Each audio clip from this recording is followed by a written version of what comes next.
we're going to have to make a decision about human nature.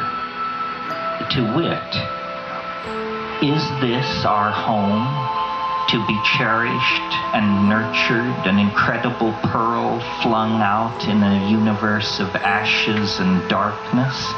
Or is this a hell world, a tiny confining prison at the edge of a dying universe from which it is our destiny to break free and recover our higher and hidden nature from which we have become separated? You know, this is a choice which as a culture we face. Are we to go into the divine imagination and create starships the size of Manitoba that will ply between here and Andromeda and exist in a world of our complete syntactical self-expression? Or is man's place humbler than that? Is that grandiose, steeped with megalomania, touched with the kind of political taint that's had us raping and pillaging ever since we got out of those miserable ice-bound villages in Jutland or wherever it was? Is it that?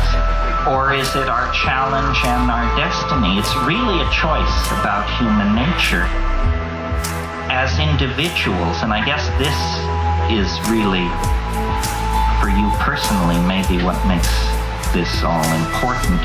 As individuals, we have been too willing to be taught and led, when what is really out there to blow your mind is not some regurgitation of previously achieved conclusions, but experience. The world is far weirder than the maddest among us suppose. This very small flute theme called bohemianism just will not die in Western civilization. You know, it's always been there. It was there before rave, before punk, before rock and roll, before jazz, before the Impressionists, before the Romantics, back. There was always this strain of dissent, because it's the lifeline of sanity.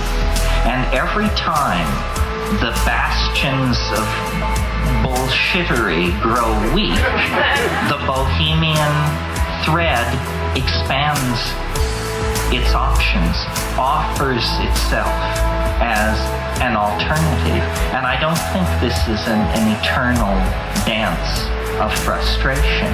I think eventually this archaic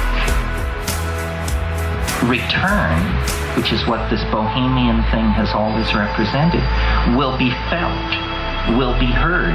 We have very little time now. If I believed that salvation had to come from political institutions, I would just throw up my hands in despair.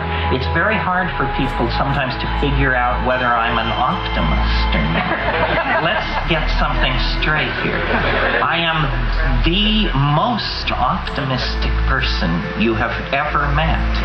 I'm absolutely convinced that there is nothing wrong, and that nothing can go wrong, and that nothing will go wrong, and that if something needs to be done, you will find yourself doing it.